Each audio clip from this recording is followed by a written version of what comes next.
बिस्मिल्लाहिर्रहमानिर्रहीम। अस्सलामुअलैकुम मेरे मोहतरम भाई और बहनों, मैं हूँ हर्बलिस्ट तबीबा सुंबल। आज मैं आपको बैठी हुई आवाज़ के लिए बेहतरीन होम रेमडीज़ बताऊंगी, जिसको इस्तेमाल करने से जो आपकी आवाज़ है बिल्कुल ठीक हो जाएगी। तो वीडियो शुरू करने से पहले आपसे छोटी सी रिक्वेस्ट है, मेरे चैनल हर्बलिस्ट तबीबा सुंबल को सब्सक्राइब करें, मेरी वीडियो को लाइक करें, शेयर करें और बेल आइकन को लाजमी क्लिक करें ताकि मेरी हर आने वाली नई वीडियो आप तक बआसानी पहुंच सके। मेरे मोहतरम भाई और बहनों, किसी भी वजह से आपकी आवाज़ बैठ गई हो, चाहे वो खांसी की वजह से हो या फिर वुक्कल काज सूज गए हों या फिर नज़ला ज़ुकाम की वजह से या ज़्यादा बोलने की वजह से आपकी आवाज़ बैठ गई हो, तो उसके लिए आज मैं आपको बेहतरीन 3 होम रेमडीज़ बताऊंगी जो बहुत ही आसान और सादा सी हैं, लेकिन इनका असर बहुत ज़्यादा है। इस होम रेमडी में सबसे पहले जो आपने चीज़ लेनी है वो है सौंफ। सौंफ आपने लेनी है 1 पाव और पानी आपने लेना है 1 लीटर।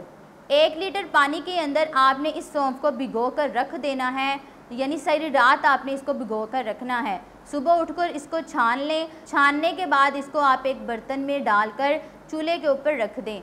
इसको इतना पकाएं, जब 1 क्वार्टर लीटर पानी रह जाए तो इसके अंदर मिश्री या ब्राउन शुगर या फिर शक्कर जो है वो डालकर इसको दोबारा चूल्हे के ऊपर चढ़ा दें। अब इसको इतना पकाएं कि ये थोड़ा गाढ़ा सा बन जाए और इसको एक प्लेट में निकाल लें। जब ये नीम गर्म हो तो इसके बर्फ़ी की शेप जैसे आप टुकड़े कर लें या फिर कैंडी की शेप के आप इसके टुकड़े कर लें।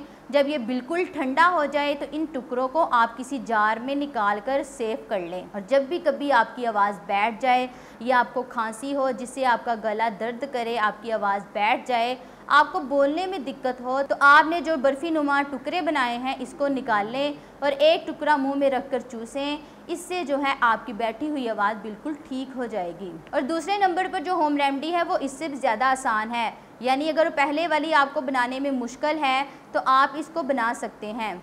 आपने इसमें आधा लीटर पानी लेना है और इसमें 10 से 15 ग्राम आपने सौंफ शामिल करके इसको चूल्हे पर रख देना है। अब इसको इतना पकाएं, जब ये 1/4 पानी रह जाए तो इसके अंदर मिश्री, ब्राउन शुगर या फिर शक्कर वगैरह डालकर इसका कावा तैयार कर लें और इस कावे को दिन में 3 से 4 दफ़ा आप इस्तेमाल करें। इससे भी इंशाल्लाह आपकी बैठी हुई आवाज़ बिल्कुल ठीक हो जाएगी। और अब तीसरी और आखिरी सबसे आसान जो होम रेमडी है, इसमें आपने कोई भी चीज़ नहीं लेनी, बल्कि थोड़ी सी आपने सिर्फ आधा चम्मच आपने सौंफ लेनी है।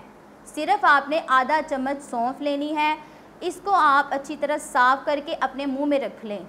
मुंह में रखकर इसको अच्छी तरह दांतों के साथ चबाएं। इतना चबाएं कि इस सौंफ का जो रस है, इसका जो लुआब है, वो आपके हलक से होते हुए आपके मैदे तक जाए, जिससे आपके मैदे का निज़ाम भी बेहतर होगा और इससे आपकी बैठी हुई जो आवाज़ है वो भी बिल्कुल ठीक हो जाएगी। इससे आपके मैदे का निज़ाम भी अच्छा होगा, आपका हाजमा भी बेहतर हो जाएगा।